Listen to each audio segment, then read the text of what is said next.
Hi friends, ఈరోజు మనం PM మోదీకి సంబంధించిన కొన్ని ఆసక్తికరమైన విషయాల గురించి మాట్లాడుకుందాం. పార్ట్ 3. ప్రధాని మోదీ జీవితానికి సంబంధించిన హృదయాన్ని అత్తుకునే కథనం ఒకటి 2015వ సంవత్సరంలో జరిగింది. ఫేస్బుక్ స్థాపకుడు జుకర్బర్గ్ తన తల్లిని గురించి కొన్ని మాటలు చెప్పమని మోదీని అడిగారు. అప్పుడు నరేంద్ర మోదీ మాట్లాడుతూ, నేను అతి సామాన్య కుటుంబానికి చెందినవాణ్ణి. మా నాన్న లేరు. మా అమ్మ వయసు 90 ఏళ్లు దాటింది. నేటికి తన పనులన్నీ తానే చేసుకుంటుంది అని చెప్పారు. ఆమె చదువుకోలేదు గాని టీవీల్లో వార్తలు వింటూ మంచి చెడులను విశ్లేషిస్తారు. చిన్నతనంలోనే మా మనుగడ కోసం ఇరుగు పొరుగు ఇళ్లలో పాత్రలు శుభ్రం చేయడం, నీళ్లు నింపడం, కూలీ పనులు చేయడం వంటి పనులు చేసేదని చెబుతూ తన కళ్ళల్లో నీళ్లు పెట్టుకున్నారు మోదీజీ. आज भी अपने सारे काम खुद करती हैं, सब कुछ काम खुद करती हैं, पढ़ी लिखी नहीं है, लेकिन टीवी के कारण उनको समाचारों का पता रहता है, दुनिया क्या चल रही है, वरना कुछ पता नहीं था. अब जब हम छोटे थे तो हमारा गुजारा करने के लिए वे अड़ोस पड़ोस के घरों में बर्तन साफ करना, पानी भरना, मजदूरी कर रहा. आप कल्पना कर सकते हैं कि एक माँ ने अपने बच्चों को बड़ा करने के लिए कितना कष्ट उठाया होगा. और ये सिर्फ नरेंद्र मोदी के केस में नहीं है, भारत में పిల్లలను పెంచడానికి ఒక తల్లి ఎదుర్కొనే కష్టాలు ఇది కేవలం నరేంద్ర మోదీ విషయంలోనే కాదు, భారతదేశంలో లక్షలాది మంది తల్లులు ఇలాగే ఉన్నారు. దీన్ని బట్టి వారి బాల్యం ఎంత పోరాటాలతో నిండి ఉంటుందో మీరు ఊహించుకోవచ్చు. కానీ ఇప్పుడు వాళ్ళు ప్రతి ఒక్కరికి సహాయం చేస్తున్నారు. దేశంలోని పిల్లల సంక్షేమం కోసం ఒక దృఢ సంకల్పం తీసుకున్నారు. అలాంటి తల్లి మరియు బిడ్డ యొక్క బాధను మరోసారి చూశారు. ఇది ఎక్కడ అంటే దీనికి సంబంధించి గుజరాత్కు చెందిన డాక్టర్ అనిల్ రావల్ మాట్లాడుతూ, 1984లో నేను నరేంద్ర మోదీ నడుపుతున్న ఫియట్ కారులో కూర్చున్నాను. అప్పుడు నేను అతన్ని అడిగాను, మీకు సేవ చేయాలనే దృఢ నిశ్చయం ఎప్పుడు కలిగింది అని. నేను ఒక గ్రామానికి వెళ్ళాను అని డాక్టర్తో చెప్పారు. ఆ సమయంలో నేను ఫుల్ టైం బోధకుణ్ణి, అంటే వాలంటీర్ని కలవడానికి వెళ్ళాను. మధ్యాహ్నం 1 గంట అయింది. వాలంటీర్లందరూ ఎవరి ఇంటికి వాళ్ళు భోజనం చేయడానికి వెళ్ళిపోయారు.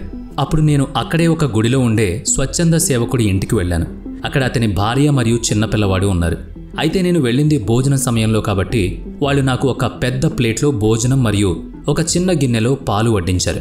ఆ సమయంలో తల్లి ఒడిలో కూర్చుని ఉన్న పిల్లవాడు నాకు వడ్డించిన పాల వైపు ఆకలిగా చూస్తూ ఉండడంతో నేను అల్పాహారంతో ముగించి బయటకొచ్చేశాను. దాంతో ఆ పాల గ్లాసును తల్లి తన బిడ్డకిచ్చింది. ఆ పిల్లోడు ఒక్క గుక్కలో పాలు మొత్తం తాగేశాడు. నా కళ్ళల్లో నీళ్లు తిరిగాయి.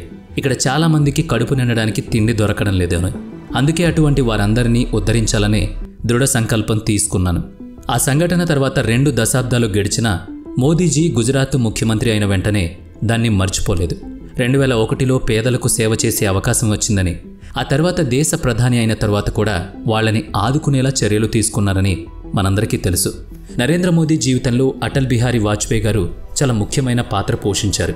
తన అభ్యర్థన మేరకు 1996లో ఎన్నికల్లో గెలిచిన తర్వాత నరేంద్ర మోదీ గుజరాత్కు తిరిగొచ్చారు. 1996న అటల్జీకి ప్రధాని అయ్యే అవకాశం లభించింది. రాష్ట్రపతిని కలవడానికి పార్టీ కార్యాలయానికి చేరుకున్నారు. అక్కడ చేరుకున్న వారందరిలో ఒక వ్యక్తి ఉన్నాడు. అతని ఆనందానికి అవధులు లేవు.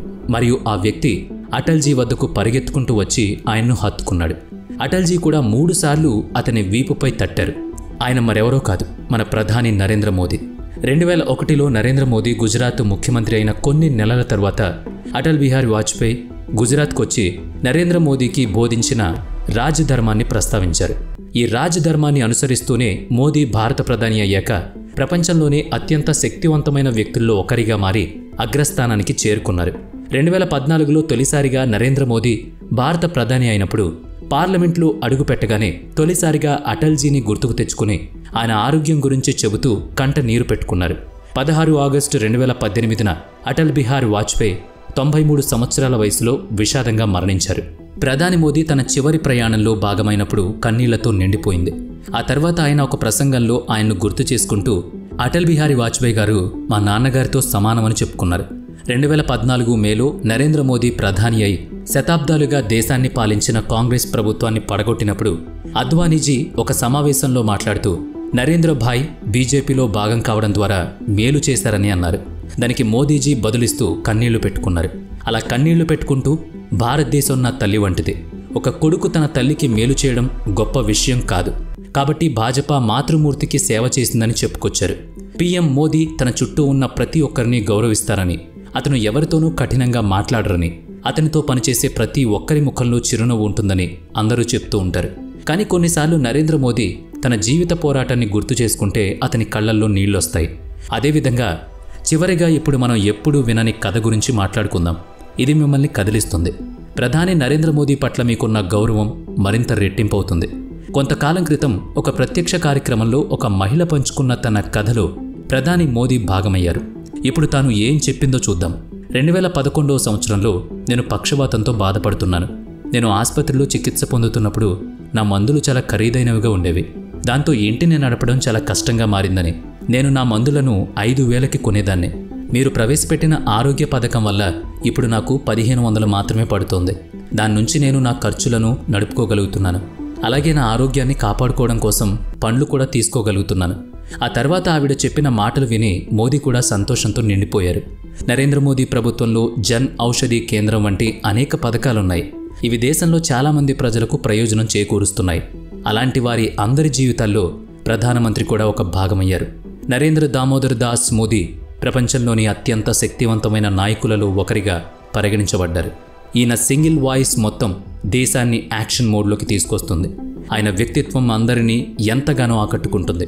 ఆయన వైఖరి మనకు గూస్ బంప్స్ తెప్పిస్తుంది. బహుశా అతని హృదయంలో అతని నిజాయితీ ఉందేమో. దాంతో అతను దేశంలోని ప్రతి వ్యక్తి యొక్క బాధను అర్థం చేసుకోగలుగుతున్నారు.